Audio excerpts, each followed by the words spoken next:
Bonjour à tous et bienvenue pour cette 24e et dernière peinture du calendrier de l'Avent. Donc je vous remercie encore à tous de m'avoir suivi. Merci à tous mes soutiens sur Patreon et je vous souhaite à tous de joyeuses fêtes. On se retrouve du coup l'année prochaine pour la blague qui n'en est pas une. Et c'est parti pour cette peinture. Donc je commence comme d'habitude sur les dernières vidéos avec une sous-couche noire et avec un zénithal au blanc. Donc comme d'habitude, j'hésite pas à le marquer parce que cette pièce va être globalement assez sombre. Vous allez voir que je vais utiliser un peu les mêmes couleurs finalement que sur les Spindle Drone que vous avez pu voir précédemment, mais avec un traitement un peu différent puisque là il s'agit plutôt de peau.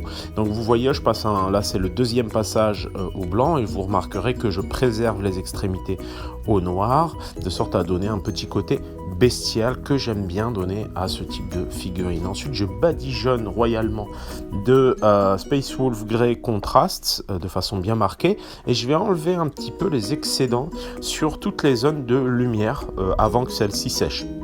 Elle met assez longtemps à sécher de toute façon, donc vous aurez largement en théorie le temps.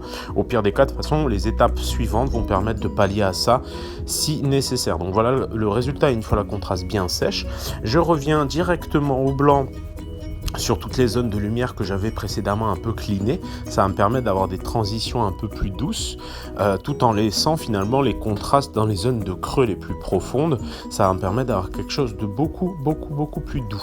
Évidemment, si vous n'avez pas d'aéro, vous pouvez tout à fait le faire au pinceau. Il suffit finalement de traiter les zones de façon large, c'est-à-dire pas nécessairement muscle après muscle, mais plus sur des surfaces un peu complètes. Je reviens ensuite au pinceau cette fois-ci, mais sur les zones de lumière les plus intenses, comme le haut du visage, le haut des épaules. Je vais aussi me permettre de rehausser quelques muscles pour un petit peu mieux distinguer l'ensemble de la pièce. Vous l'aurez compris, c'est des étapes assez simples, mais comme d'habitude, le blanc est une étape qui peut être un peu longue parce que pour avoir une bonne intensité, on va devoir faire plusieurs passages si nécessaire et ne pas se cantonner à un seul passage de blanc. Pour avoir une intensité, ça va être important parce que sinon, on va devoir venir avec de la peinture trop épaisse qui aura tendance à faire des pâtés. Donc là, comme d'habitude, on va privilégier plusieurs passages au blanc dilué avec très peu de peinture sur le pinceau.